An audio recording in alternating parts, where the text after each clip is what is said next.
Hi, I'm Rebecca Shewmaker, and I had the wonderful experience of being the artist in residence at Glacier National Park in June of 2024.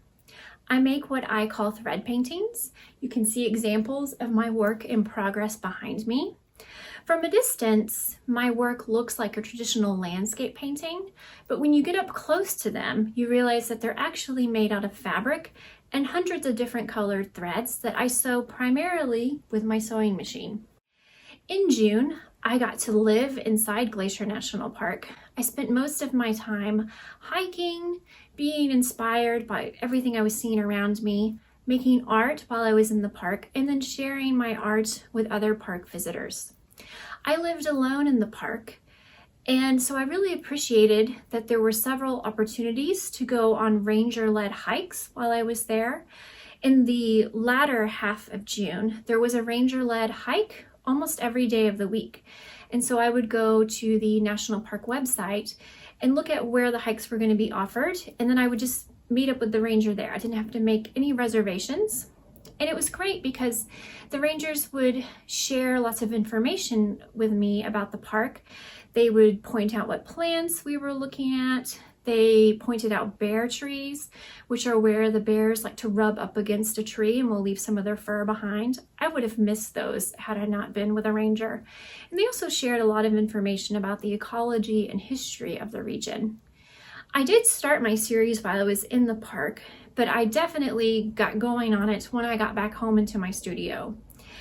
I use fabric as the base of all of my work. This is a cotton twill fabric that I like to use. It is a little bit thicker than your typical quilting cotton, and I like it just because my work needs a little bit more support with all the stitching that I use. I will take a piece of fabric like this, I'll pin it into a wooden frame, and then I will take thin acrylic paints and I will paint a very light wash for the sky and for the land. Over here, I have an example of what the work looks like at this point. You can see I've got pink and blue in my sky, and then sort of a purple red for the land. Once I've done this part of the process, I will take a blue pencil and I will draw out the general shapes of various parts of my composition. You can kind of see that here. This is really important in my process, particularly for a place like Glacier, because the mountains of the area have such distinctive profiles. People who are familiar with Glacier can look at a photograph or a piece of art made from that area and they'll be like, oh yes, I know exactly where that is. I know even probably where you were standing while you were in the park. And so I want my work to be as accurate as possible to reflect what I saw while I was there. Once I've gotten the work to this point, I will start planning out what thread colors I want to use. I have about 1,000 different colors of thread. I keep them right now in bins.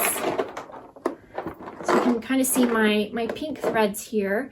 I keep them in these clear plastic bins, organized roughly by color. And this way I can see all the different thread colors that I have. I also keep them in these bins because my cats, I have 2 cats right now, and both of them really like to eat thread, which is not good for them. They should not eat thread. And so this way the thread stays secure inside here and they're less likely to eat it. As I'm working, I will take all of my different bins of thread. I have probably about 12 to 15 bins, and I will lay them out on the floor of my studio, and I'll pick what colors I think I'm going to use in a composition. I will put those colors of thread in what I call my palette box. So it's a white box, and inside you can see the colors of thread that I have picked for this particular thread painting that I'm working on. This one is kind of messy inside because I am sort of halfway through making this piece. I never pick exactly the right colors in my initial palette decision making. For example, for this piece, I thought I was going to need this sort of blue purple color. It's a very beautiful color. But as I was sewing, I realized it's just a bit too bright in the spot of the composition I wanted to use it. So I had to go back and pick this thread instead. It's a little bit duller, a little bit more gray. And so that happens as I'm sewing.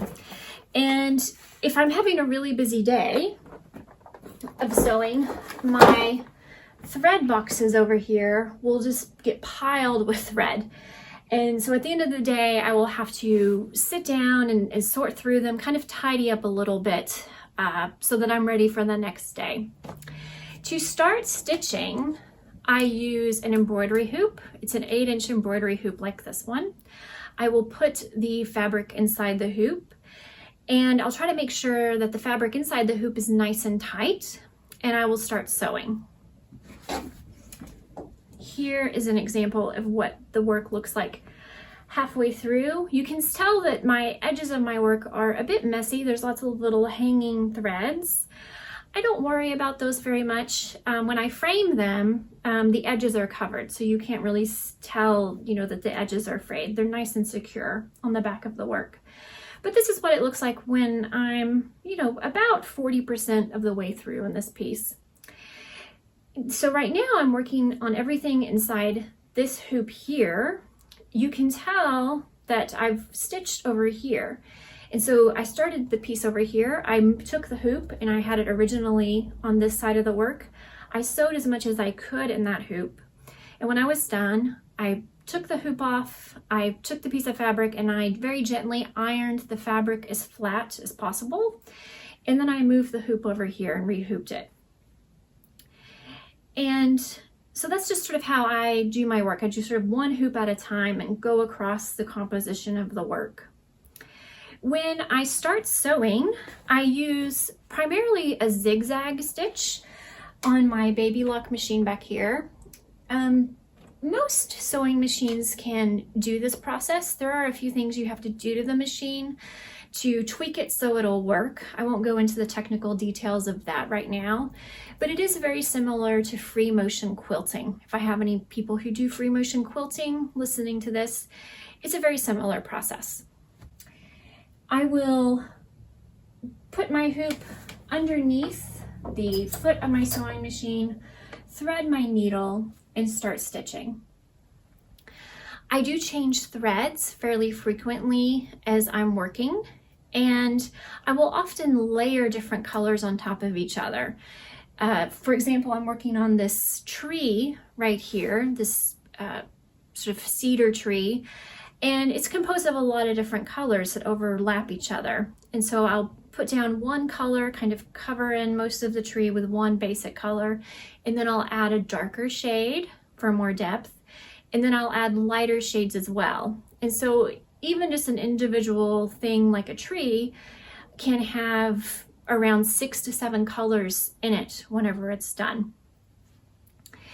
For most of my work, I will use the sewing machine for the background and the middle ground of the piece.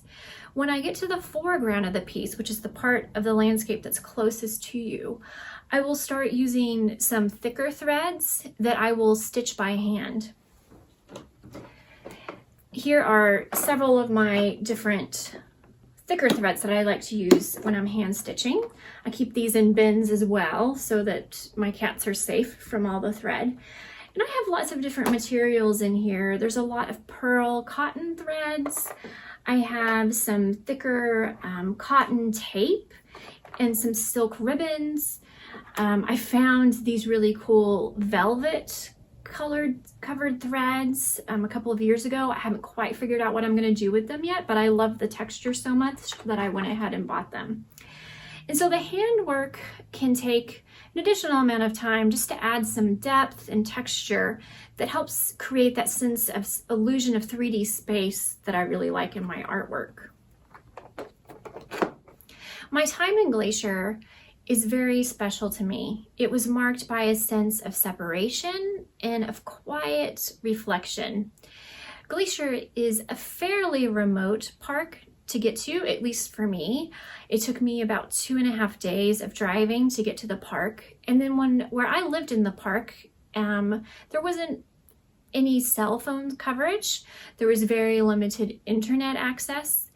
And those things really helped me avoid being distracted by a lot of other things that were happening in the world and really focus on what I was meant to be doing there, which was taking in as much of Glacier as I could, being inspired, and getting to make work while I was there.